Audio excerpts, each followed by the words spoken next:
계획을 짜면서 항상 내가 고민했던 건 막상 실행하려고 하면 계획대로 진행되는 일이 거의 없었다는 것이었다. 그러다 보니 점점 다이어리를 펼치지 않는 날이 많아졌고 그냥 되는 대로 시간을 보내게 되었다. 실천할 수 있는 계획을 짜려면 작게 분할해야 된다는데 도대체 구체적으로 어떻게 하라는 걸까? 계획부터 정의하자면 계획의 구성 요소는 꿈과 목표 그리고 단계로 이루어져 있다. 사람들은 흔히 꿈을 이루기 위해 작은 목표들을 계획하고 있다고 생각하지만 실상은 정말 거창한 목표를 계획하고 있다.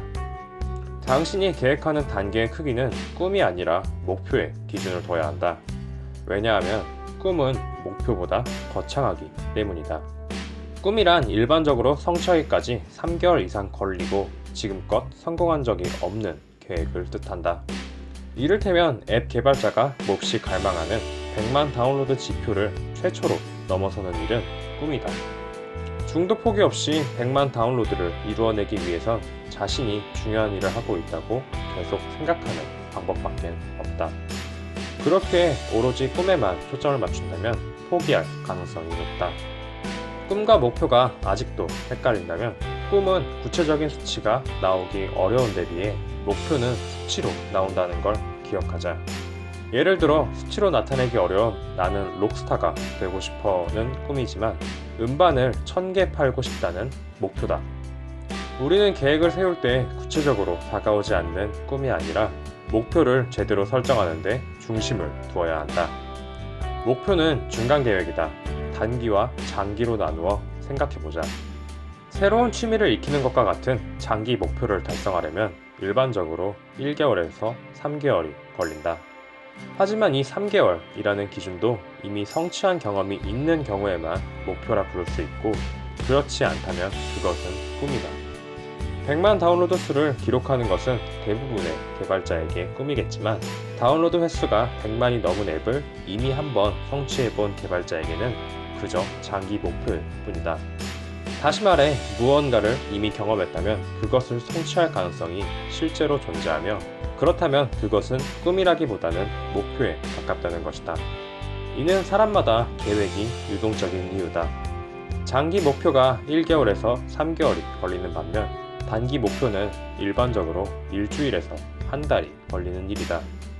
꿈이 아니라 목표를 기준으로 잡았다면 이제 그 목표를 나누어 아주 작은 단계를 만들어야 한다. 기준은 약 이틀이다. 단계는 목표를 향하는 길에 점검하는 작은 임무라고 생각하자. 회화 교재를 사는 것은 외국인과 자유롭게 소통하겠다는 목표를 성취하기 위한 첫 단계다. 회화 교재를 구하는 데는 아마 이틀도 걸리지 않을 것이다. 예를 들어 독서하겠다는 목표를 향한 첫 단계는 독서할 시간을 내기 위해 내일 하루 일정을 비워두는 것이다. 계획표에 성취하기까지 약 일주일이 걸리는 목표와 이틀이 채 걸리지 않는 단계를 적절히 분배하는 것이 가장 효과적이다. 동기를 부여하기 위해서는 꿈이 중요하지만 오로지 꿈에만 초점을 맞추면 단계를 너무 크게 계획하는 바람에 초기에 포기할 가능성이 높다. 그렇게 목표를 기준으로 잡고 작고 구체적인 목표를 완수하는데 모든 힘을 쏟아야 한다. 그러면 변화가 지속될 가능성이 높다. 결국 계획의 성패는 무언가를 성취하기까지 걸릴 시간을 얼마나 정확하게 판단하는지에 달려있다. 꿈, 목표, 단계 나누어 생각하기는 꿈을 성취하는 공식이 아니라 경로에서 벗어나지 않도록 돕는 공식이라는 걸 기억하자. 이를 제대로 이용하면 중도에 포기할 가능성이 적어지고 목표에 도달하고자 계속 노력할 가능성은 커진다. 그러면 당연히 꿈을 이룰 수 있는 가능성 또한 커질 것이다. 당신은 당신 자신에 대해 얼마나 제대로 알고 있는지, 결국 계획은 메타인지 문제다.